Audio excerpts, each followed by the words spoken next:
بسم اللہ الرحمن الرحیم وصحبه اجمعین اما بعد. قال تعالی فی کتابه المجید والفرقان الحمید اعوذ باللہ من الشیطان الرجیم بسم اللہ الرحمن الرحیم یا ایہا الذین آمنوا کتب علیکم الصیام کما کتب علی الذین من قبلکم لعلکم تتقون. وعن النبی صلی اللہ علیہ وسلم قال من صام رمضان ایمانا واحتسابا غفر له ما تقدم من ذنبه. وفي رواية آخر من قامه إيمانا واحتسابا غفر له ما تقدم من ذنبه. صدق الله العظيم وصدق رسوله النبي الكريم. میرے محترم بھائیوں، بزرگوں اور دوستوں، اللہ کا فضل ہے، اللہ نے 2 سال کے عرصے کے گزرنے کے بعد ہم سب کو صحت، سلامتی اور عافیت کے ساتھ یہ مہینہ نصیب فرمائے. اللہ ہمیں اس کی قدر کی توفیق نصیب فرمائے، کوتاہیوں، لغزشوں کو معاف فرمائے.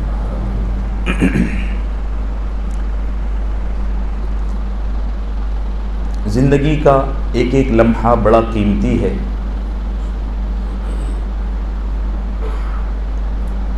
اور اس طرح کے جو ایام ہوتے ہیں یہ بے قیمت ہیں. عام طور پر زندگی کا ایک ایک لمحہ قیمتی ہے، لیکن اس طرح کے جو ایام اور اس طرح کے جو اوقات ہوتے ہیں یہ بے قیمت ہیں، ان کی کوئی قیمت نہیں ہے. یعنی قیمت تو ہے لیکن خریدا نہیں جا سکتا، تو ان کی قیمت ہی کوئی نہیں.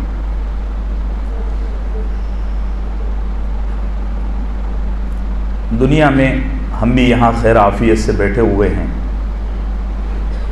آپ ذرا کبھی کسی بڑے ہسپتال کے ایمرجنسی وارڈ میں جا کر دیکھو. مجھے تو قبرستان سے زیادہ ایمرجنسی وارڈ میں عبرت لگتی ہے کہ نہیں ایسا؟ حالانکہ عام طور سے احادیث میں قبرستان کو زیادہ عبرت کی جگہ بتایا گیا ہے، لیکن اس زمانے میں قبرستان سے بھی زیادہ عبرت وہاں لگتی ہے.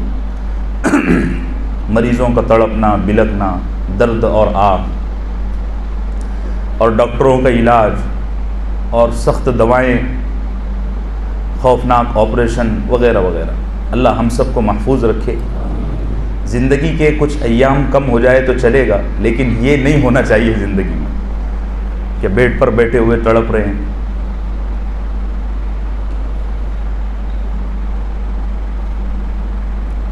اللہ کا فضل ہے کہ رمضان ہمارا عافیت کے ساتھ آیا اور ہم کو کھل کر عبادات کا موقع بھی ملا.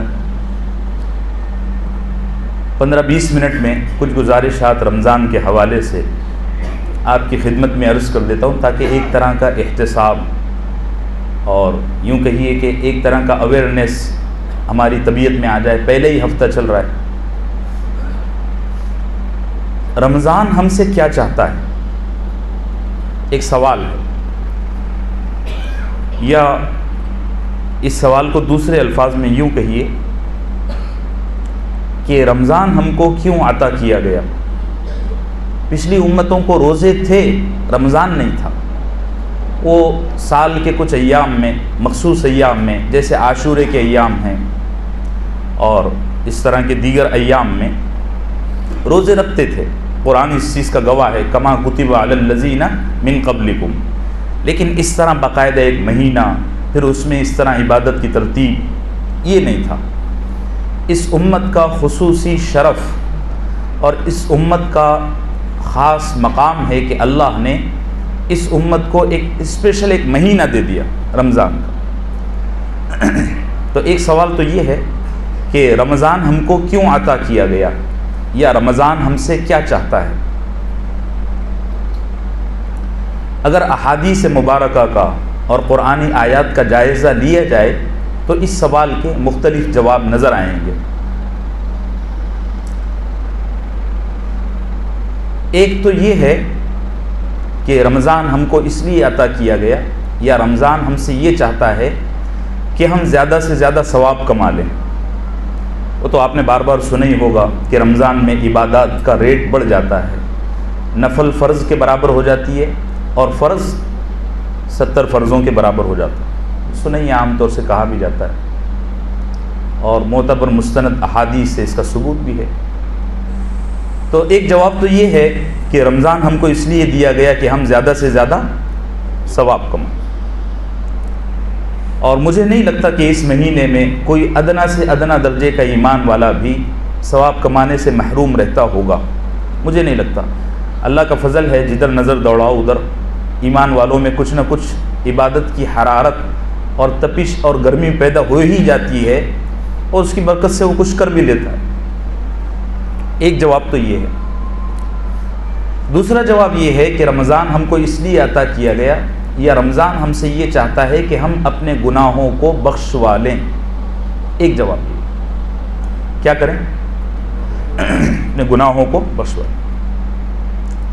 یہ بھی جواب کا مستدل اور مستنبت، یعنی جہاں سے یہ جواب لیا گیا ہے وہ مختلف احادیث ہیں کہ رمضان میں اتنی رحمتیں برستی ہیں، اور اللہ کی رحمت اس قدر متوجہ ہوتی ہے کہ جیسے بارش میں چلنے والا اپنے آپ کو بھیگنے سے بچا نہیں سکتا، ایسا ہی کوئی گنہگار اس مہینے میں مہینے کے ختم ہونے تک اپنے گناہوں کو چھپا کر نہیں رکھ سکتا، بخشش ہو ہی جاتی ہے تقریباً۔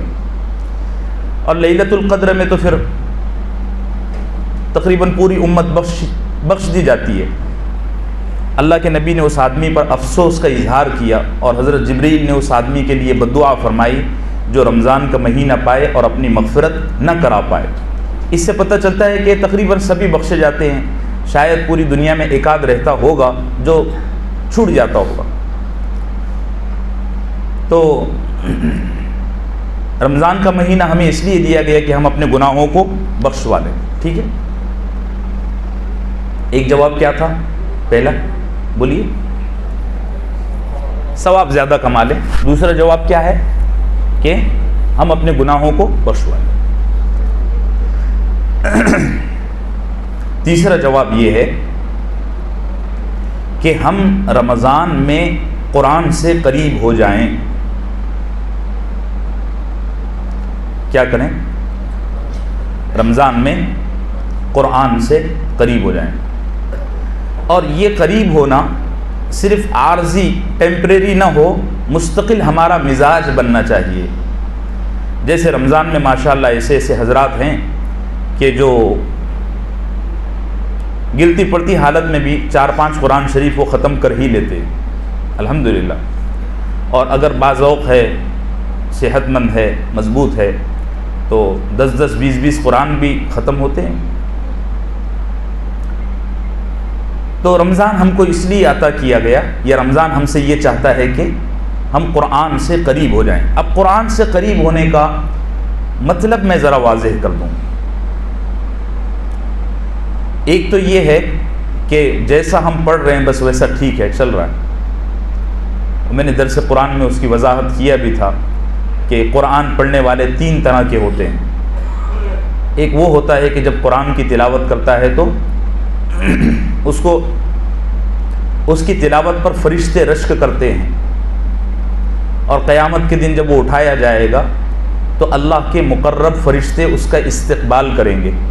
ایک تلاوت کرنے والا ایسا ہے، جیسے حرم کے ائمہ شیخ عبد الرحمن السدیس اور ہمارے انڈیا میں کئی قراء ہیں، یہ ایسی تلاوت کرتے ہیں کہ یہ مع السفرۃ الکرام البررہ، یہ قیامت کے دن جب اٹھائے جائیں گے تو مقرب فرشتوں کے ساتھ ہوں گے۔ ایک تلاوت کرنے والے ایسے ہیں۔ دوسرے تلاوت کرنے والے ایسے ہیں کہ جب وہ تلاوت کرتے ہیں تو اللہ ان کو 2 اجر عطا فرماتے ہیں، اور وہ تلاوت اٹک اٹک کر کرتے ہیں۔ تو اللہ فرماتے ہیں کہ بیچارہ اٹک بھی رہا ہے، لیکن اٹک کر پڑھنے کے باوجود بھی پڑھ رہا ہے۔ تو صحیح بخاری میں ہے کہ اللہ کے نبی نے فرمایا کہ ایسے اٹک اٹک کر پڑھنے والے کو اللہ 2 اجر دیتے ہیں، ایک اٹکنے کی مشقت کا، زبان چل نہیں رہی ہے، جو سڑک خراب ہونا تو اس پر گاڑی چلانا مشکل ہوتا ہے، ڈرائیور کو بھی جھٹکے پڑتے ہیں، بیٹھنے والوں کو بھی جھٹکے پڑتے ہیں۔ تو اللہ فرماتے ہیں کہ اتنی مشقت سے پڑھ رہا ہے، تو ایک تو تلاوت کا ثواب اور دوسرے مشقت کا ثواب، بوجھ تکلیف کا ثواب، 2 اجر۔ اور تیسرا وہ ہے کہ جب وہ تلاوت کرتا ہے تو خود قرآن اس پر لعنت کرتا ہے، حالانکہ وہ تلاوت کر رہا ہے لیکن وہی قرآن اس پر لعنت کر رہا ہے۔ اللہ ہم سب کی اس سے حفاظت فرمائے۔ تو قرآن سے قریب آنے کا ایک مطلب تو یہ ہے کہ ہم سرسری طور پر بس قرآن کو پڑھنے والے بن جائیں۔ علماء نے اس کو بھی کار ثواب لکھا ہے، اس کا انکار نہیں ہے۔ ہم سارے کے سارے اہل سنت والجماعت دیوبندی عقیدے کی یہاں بیٹھے ہوئے ہیں، اور اللہ ہم کو مرتے دم تک اس پر قائم رکھے۔ ہمارا عقیدہ ہے کہ قرآن کو سمجھ کر پڑھو یا بغیر سمجھ کر پڑھو، ہر حرف پر 1 نیکی، اور ابھی 70 نیکی کا ریٹ ہے، ٹھیک ہے جی۔ اور یہ گنتی ہے، اللہ گنتیوں سے پاک ہے، اس سے زیادہ بھی مل سکتا ہے اخلاص کی بنیاد۔ لیکن دیکھو میرے عزیزو، ایک بہت بڑا دکھ ہے، درد ہے، اس کو سمجھنے کی ضرورت ہے۔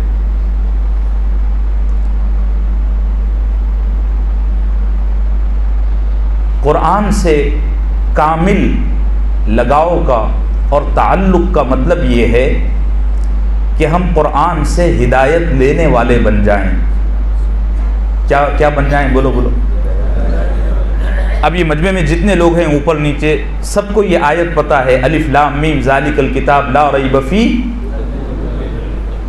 ھدی للمتقین۔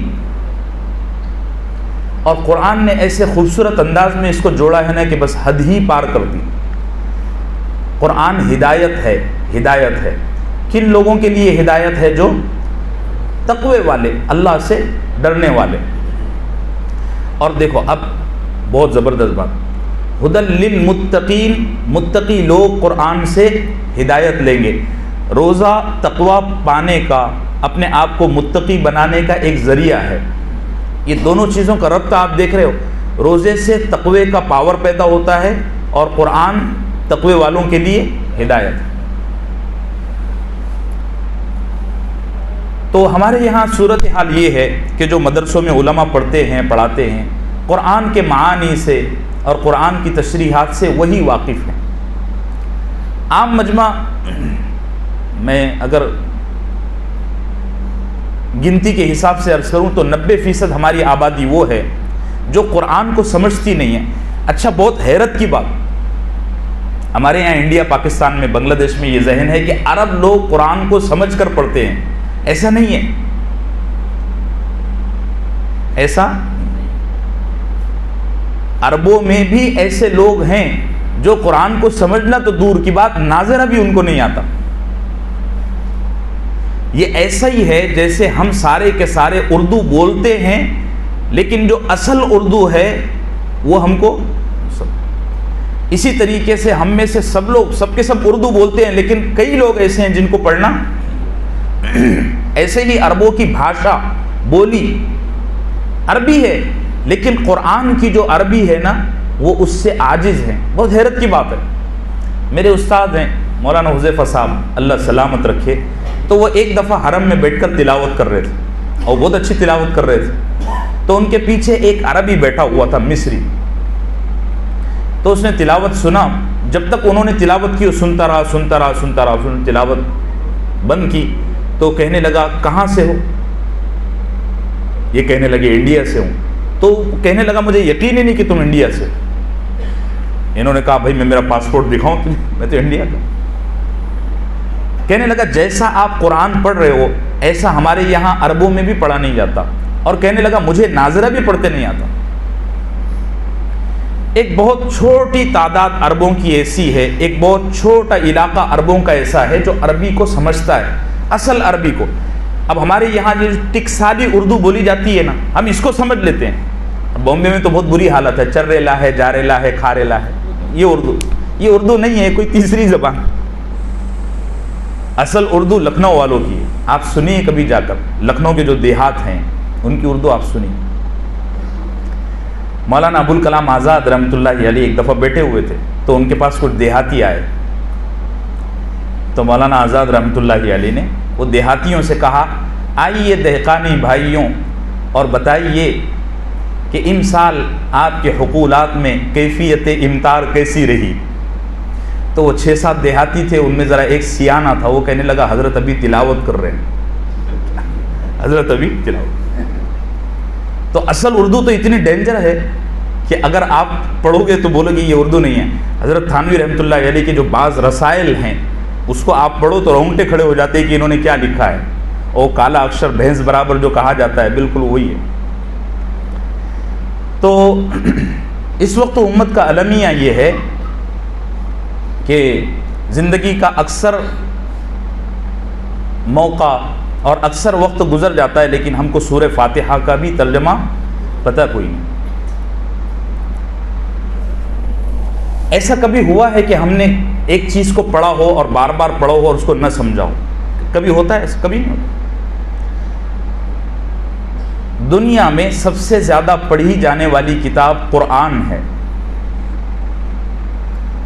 سب سے زیادہ چھاپی جانے والی کتاب قرآن ہے، سب سے زیادہ بیچی جانے والی کتاب اور خریدی جانے والی کتاب قرآن ہے۔ لیکن اس سب کے ساتھ یہ بھی سنیے کہ سب سے زیادہ کم سمجھے جانے والی کتاب قرآن، حقیقت ہے۔ یہ تو میرا دکھ ہے، اور اللہ مجھے سلامت اور زندہ رکھیے۔ آپ سے بھی دعاؤں کی گزارش ہے، میری زندگی کا مشن ہے کہ میں امت کو قرآن سے جوڑ دوں۔ اللہ ایسی ہمت عطا فرمائے۔ اساتذہ کی دعائیں ہیں ساتھ میں، اگرچہ کہ بہت ساری مشکلات ہیں۔ دیکھیے زندگی کہاں تک لے جاتی ہے، چونکہ مزاج نہیں ہے نا، اور یہ چیز اب ہو رہی ہے نا تو بڑے مسائل پیدا ہو جاتے ہیں۔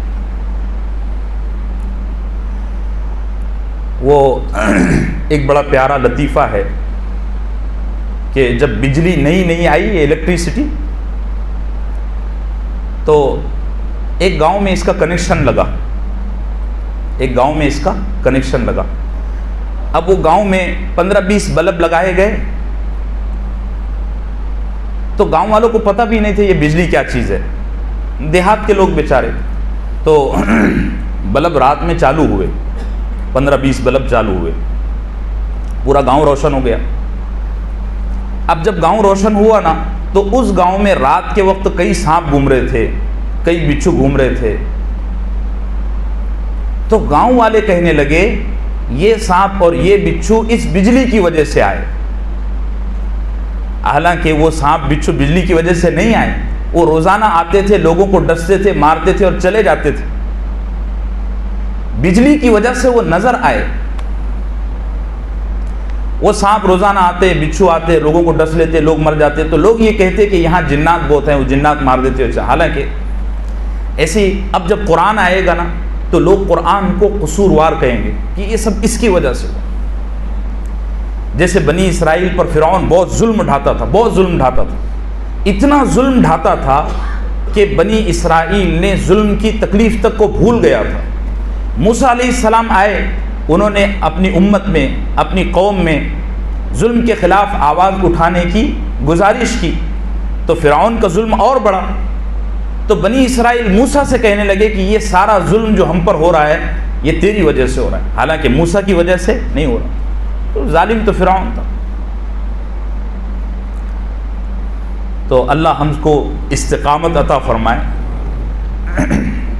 اور انشاءاللہ یہ یقین کے ساتھ کہا جا سکتا ہے وقت لگے گا، شاید ہم نہ رہیں، اور 20, 25, 50 سال کے بعد یہ سارا مجمع زمین کے نیچے رہے مجھ سمیت، لیکن انشاءاللہ اگلی صدی بلکہ اس سے بھی پہلے قرآن کی ہوگی انشاءاللہ۔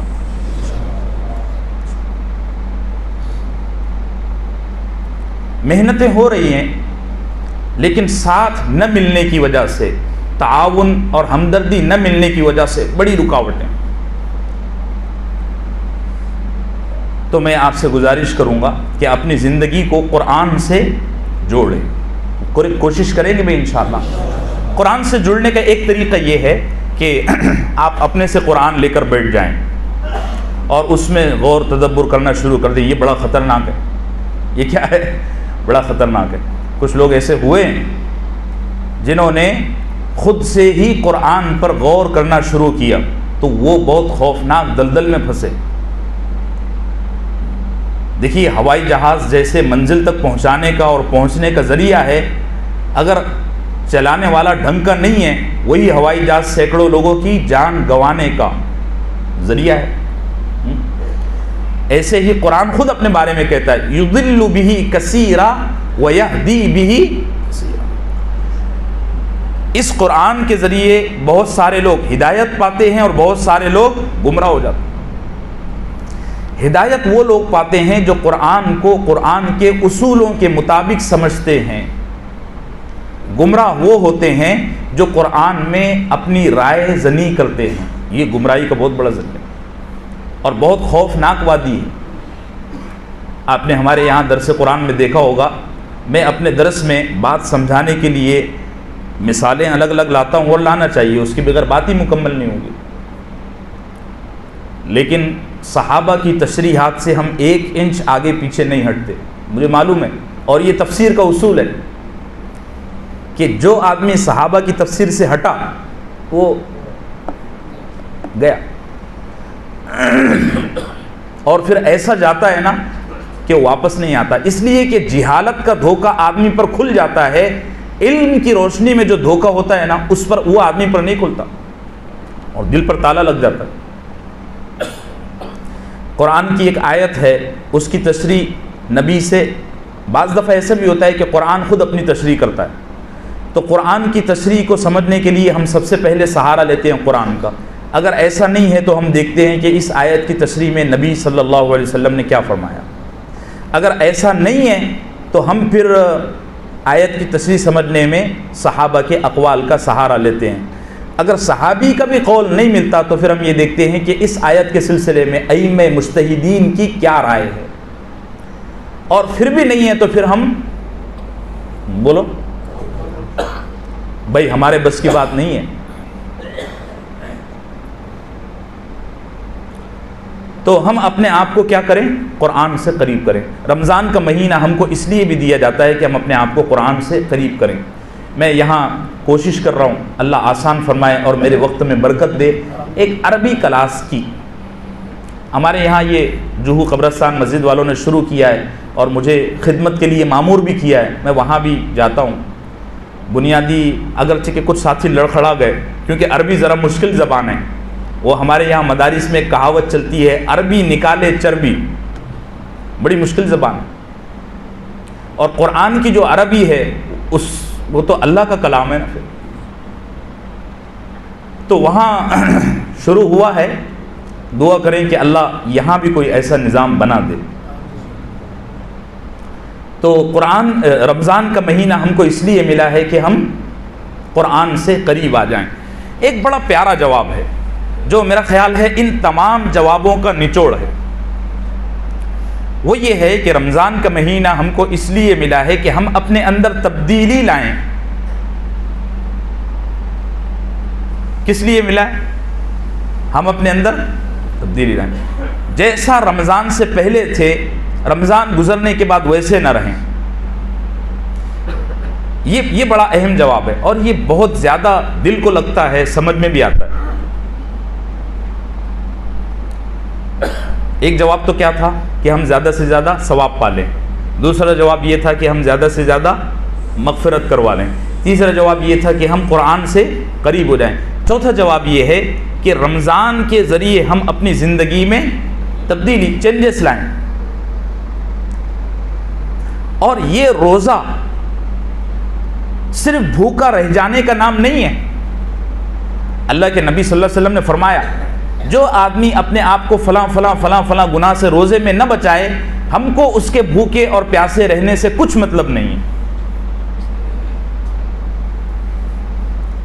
کتنے لوگ ہیں ایسے، کتنے لوگ ہیں ایسے، اللہ ہدایت عطا فرمائے۔ میں صرف مذاکرے کے طور پر یہ عرض کر رہا ہوں، جو روزے میں چلچلاتی دھوپ میں مشقت کا کام کرتے ہیں لیکن بد نظری سے باز نہیں آتے، خاص طور سے وہ لوگ جو بازاروں میں کام کرتے ہیں، دکانوں میں۔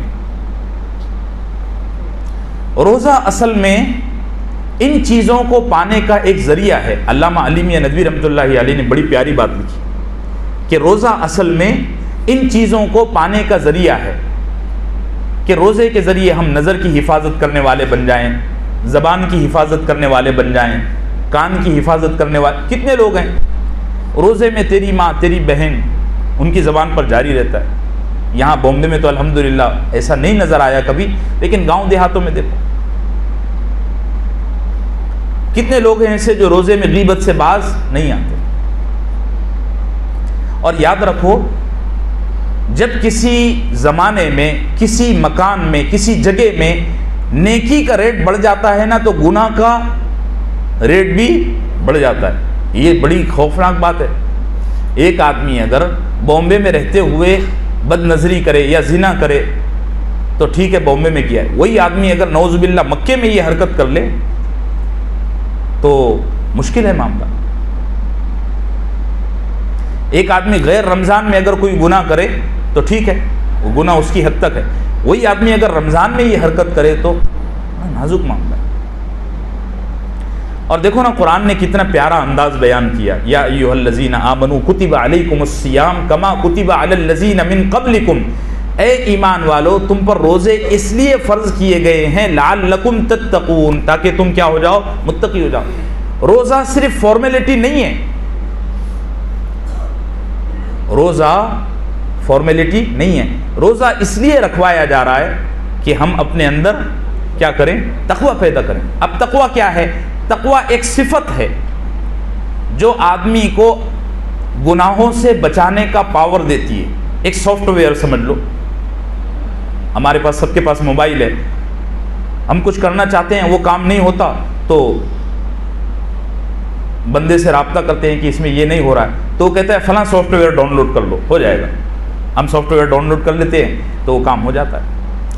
ایسے ہی تقوی ایک ایسی صفت ہے کہ جب یہ ایمان والے میں پیدا ہو جاتی ہے، اور یہ اتنی بڑی صفت ہے کہ میں صرف ایک حدیث نقل کروں گا، اس کے بعد اگلی بات کرنا ہے۔ اتنی عظیم صفت ہے کہ اللہ کے نبی صلی اللہ علیہ وسلم سے پوچھا گیا کہ ایمان کو مضبوط کرنے کے سب سے بڑے ذریعے اور سہارے کیا ہیں؟ اللہ کے نبی نے فرمایا، دیکھو ایمان کے دو حصے ہیں، ایک حصہ صبر ہے اور دوسرا حصہ تقوی ہے۔ ہمارے پاس سب کے پاس ایمان ہے، لیکن تقوی کے بغیر والا ایمان ہے، یا اگر تقوی ہے بھی تو بجھتا بلکتا وہ بھڑکتا بلکتا وہ ایسا۔ تو میرے عزیزو، اللہ ہم سب کو متقی بنائے، اور اگر گناہ ہو جاتے ہیں تو ہم اپنے گناہوں کو توبہ کے ذریعے دھونے کی کوشش کریں۔ اللہ ہم سب کو نصیب فرمائے۔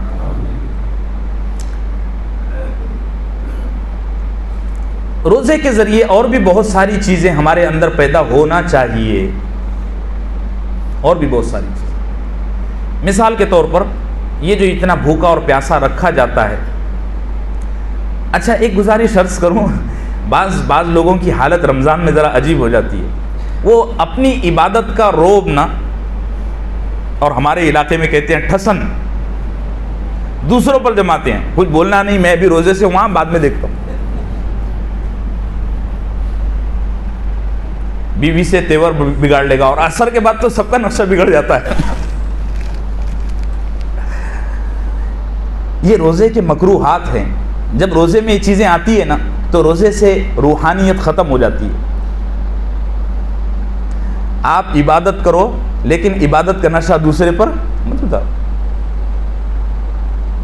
خاص طور سے نفل عبادت۔ فرض میں تو چلو ٹھیک ہے، فرض تو رکھنا ہی رکھنا ہے، نفل عبادت کر کے اگر آپ میں اس طرح کی کیفیت پیدا ہو رہی ہے تو ہمارے مشائخین وہ عبادت چھڑوا دیتے ہیں۔ میں سچی بتا رہا ہوں،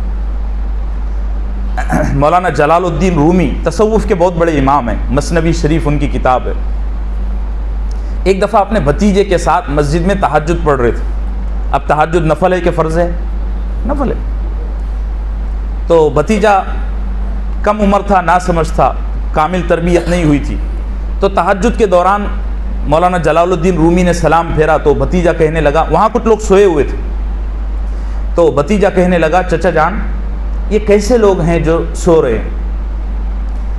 تو مولانا جلال الدین رومی کو اس کے لہجے میں حقارت نظر آئی، اس کا انداز متکبرانہ تھا کہ دیکھو ہم عبادت کر رہے سو رہے. حضرت نے فرمایا بیٹا تو بھی سو جا ورنہ تو کل سب ان سب پر کفر کا فتویٰ لگا دے گا. تو ایسی عبادت جس کا بھوت اور جس کا نشہ ہم دوسروں پر اتاریں یہ پسندیدہ نہیں ہے. عصر کے بعد بہت سارے لوگ چڑ کرتے ہیں، غصے میں آتے ہیں بات بات پر. حالانکہ روزہ جو بہت ساری چیزیں سیکھنے کا ذریعہ ہے اس میں سے ایک یہ بھی ہے کہ ہم اپنے اندر صبر والی کیفیت پیدا کریں. رمضان کے بارے میں کہا ہی جاتا ہے کہ رمضان صبر والا مہینہ ہے. ایسے ہی بہت سارے لوگ مکے میں جھگڑا بہت کرتے ہیں اور قرآن نے کیا دکھتی رگ پر ہاتھ رکھا ہے. دیکھو حج کے زمانے کے بارے میں اللہ فرماتے ہیں کہ الحج اشہر معلومات فمن فرض فیہن الحج فلا رفث ولا فسوق ولا جدال فی الحج. اے ایمان والو حج کے زمانے میں تم کو غصہ آئے گا. کامل ایمان والا اور مقبول حج والا وہ ہے جو حج کے ایام میں اپنے ساتھیوں سے جھگڑا نہ کرے. بہت سارے لوگ وہاں جھگڑا بہت کرتے ہیں. ایسے رمضان کے مہینے میں عصر کے بعد خاص طور سے لوگوں کا صبر کا دامن ہے نا تنگ ہو جاتا ہے تو غصہ نکالتے ہیں. پھر افطار میں گھر والوں سے کہتے ہیں کہ وہ لاؤ، وہ فرائی کرنا تھا، وہ ڈش بنانا تھا، وہ نہیں بنائے، میں دن بھر سے روزے سے تھا. یہ سب چیزیں غلط ہیں. ایک گزارش اور، پورا کا پورا روزہ سو کر گزارنا یا پورا کا پورا روزہ بیٹھے بیٹھے گزارنا یہ بھی پسندیدہ نہیں ہے. روزہ مطلب روزہ لگنا چاہیے. روزہ مطلب روزہ لگنا چاہیے. ایسا ہونا چاہیے کہ میں آج تھک گیا، اللہ کے لیے مجھے پیاس لگی. آپ دیکھو اسلامی تاریخ، اسلامی ہسٹری پڑھو تو آپ کو اندازہ ہوگا ہمارے بزرگوں نے بڑی بڑی جنگیں رمضان میں لڑی. بڑی بڑی جنگیں. ابھی سیرت ہم سن رہے ہیں فجر کے بعد تو آپ اس میں دیکھیں گے جنگ بدر رمضان میں لڑی گئی، مکہ فتح ہوا رمضان میں، اور سارے کے سارے صحابہ روزے سے رہتے تھے. اب ہمارا عصر تک کا وقت آرام میں گزرتا ہے. نوجوانوں کی بات کر رہا ہوں، ماشاءاللہ کچھ شوقین بھی ہیں جو سارا وقت عبادت میں لگاتے ہیں، اللہ قبول فرمائے. نوجوانوں کی بات کر رہا ہوں تو وہ عصر تک زیادہ سے زیادہ کوشش کرتے ہیں کہ اے سی چالو کر کے اوڑھ کے اندر، نہیں بھائی رمضان میں تو سونا ہی سونا ہے. اجر ملے گا اس کا انکار نہیں ہے. میں اصل جو معاملہ ہے وہ عرض کر رہا ہوں آپ سے کہ رمضان میں اپنے آپ کو بیدار رکھیں، تھکائیں. ایسے ہی تراویح میں رمضان کی 3 بڑی عبادتیں ہیں: روزہ، اعتکاف اور تراویح. روزے کا ہم نے یہ حال کیا ہوا ہے اور بہت سارے لوگ افطار میں بہت کھاتے ہیں. یہ بھی صحیح نہیں ہے.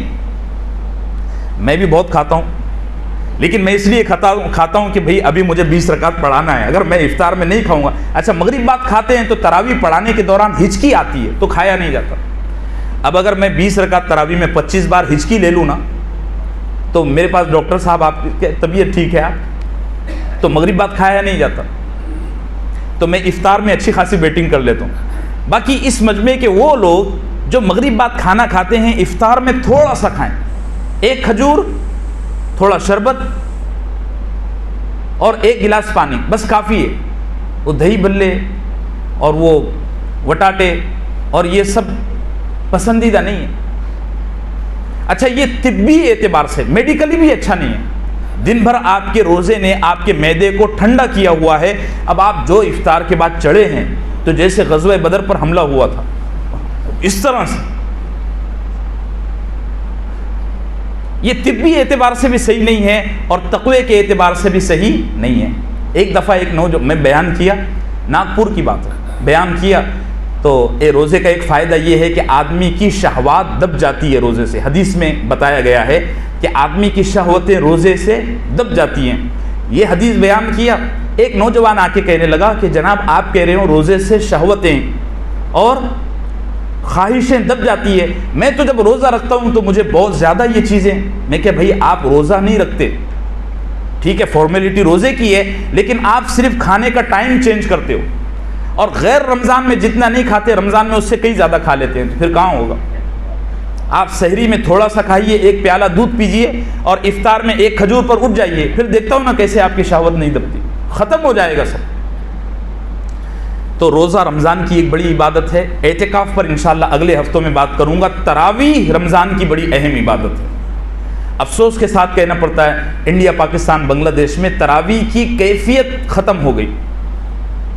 اس طرح تراویح پڑھائی جاتی ہے، اس طرح پڑھائی جاتی ہے کہ میں وہ جو کہتا ہوں نا کہ بعض قرآن پڑھنے والے ایسے ہیں کہ جب وہ قرآن پڑھتے ہیں تو قرآن ان کے لیے بدعا کرتا ہے، اور قرآن یہ چاہتا ہے کہ یہ اٹھ کر چلا جائے میرے پاس۔ آپ دیکھیے نا بعض مسجدوں میں ابھی مراد آباد کی ایک مسجد کا ریکارڈ کسی نے ہمارے گروپ میں شیئر کیا، تو میں وہ سن رہا تھا تو رونگٹے کھڑے ہو گئے کہ کیا نماز اور کیا تراویح۔ یہاں بامبے میں بھی ایک صاحب تھے جو 20 منٹ میں 20 رکعت پڑھاتے تھے، اللہ اکبر، یعنی راکٹ کی رفتار ہو گئی۔ ہمارے انڈیا پاکستان میں تراویح کی کیفیت ختم ہو گئی، اور عرب ملکوں میں تراویح کی کمیت ختم ہو گئی، وہاں کوانٹٹی ختم ہو گئی، 20 کے بجائے انہوں نے 8 کر دیا۔ کتنی بڑی زیادتی ہے، کتنی بڑی زیادتی ہے۔ اس سال تو حرمین میں بھی 10 رکعت پر انہوں نے، بڑا ظلم ہے، بڑا ظلم ہے۔ اللہ ہدایت عطا فرمائے، اللہ ہدایت عطا فرمائے۔ دعا کریں ہمارے جو حکام ہیں، ہمارے جو عمرا ہیں، اللہ ان کو دین کی سمجھ عطا فرمائے۔ پہلے حرمین میں 40 رکعت پڑھی جاتی تھی امام مالک کے زمانے میں۔ آپ موطا مالک اٹھا کے دیکھیے، 20 سے کم تو کبھی آئی ہی نہیں، 20 سے کبھی 30 ہوئی، کبھی 40 ہوئی، کبھی 42 ہوئی، حدیث میں سب موجود ہے، اور یہ ریکارڈڈ ہسٹری ہے۔ علماء نے سمجھایا حکام کو، عمرہ کو، لیکن وہاں کسی نے اس چیز پر توجہ نہیں دیا۔ جیسے ہمارے یہاں تراویح کی کوالٹی ختم ہو گئی ہے، عرب ملکوں میں کوانٹٹی ختم ہو گئی ہے۔ دعا کریں اللہ اہل عرب کو صحیح سمجھ عطا فرمائے۔ میں مسئلہ کی بات تو نہیں کرتا عام طور سے، نہ میرا مزاج ہے، لیکن جو ہے بس وہ ہے۔ اللہ کے نبی صلی اللہ علیہ وسلم نے جو تراویح پڑھی ہے، اور صحابہ نے جو تراویح پڑھی ہے، وہ 20 رکعت تھی بالکل۔ اور یہ حدیثیں ان کے لیے، ہمارے لیے یہ عرض کروں کہ اللہ کے نبی صلی اللہ علیہ وسلم کی تراویح کو آپ دیکھیں، صحیح بخاری میں کہ صحابہ فرماتے ہیں کہ اللہ کے نبی ایسی تراویح پڑھتے تھے کہ جو کمزور صحابہ پیچھے ہوتے تھے نا، وہ ٹیک لینے پر مجبور ہو جاتے تھے۔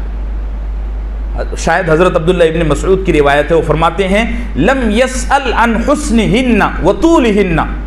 حضرت عبداللہ ابن مسعود اللہ کے نبی کے پردہ فرمانے کے بعد فرمایا کرتے تھے کہ مجھ سے نبی کی تراویح کی نماز کے بارے میں پوچھو ہی مت۔ جیسے ہم نہیں بولتے ارے کیا لذیذ کھانا تھا، کہ اس کے بارے میں پوچھو ہی مت۔ خوب لمبی اور خوب حسین سجا سجا کر اللہ کے نبی اس کو پڑھتے تھے۔ اللہ ہم سب کو نصیب فرمائے، اگر امام صاحب کبھی تراویح میں کوئی ایک آدھ رکعت لمبی فرما دیں، یا کوئی ایسا معاملہ ہو جائے تو اس کو برداشت کریں، تھکاؤ اپنے آپ کو، کیا کرو تھکاؤ۔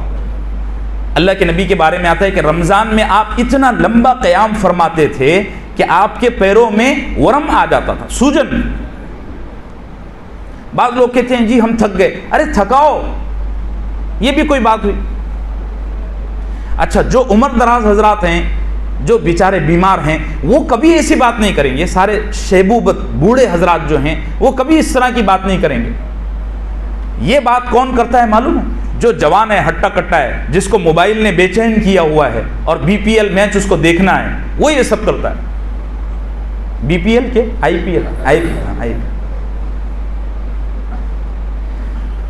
ایک ہمارے یہاں ایک دن دعا ہوئی تو میں باہر نکلا تو ایک نوجوان کہنے لگا آج آپ شاید بھول گئے تھے کہ ہم بھی آپ کے پیچھے کھڑے ہیں۔ سبحان اللہ۔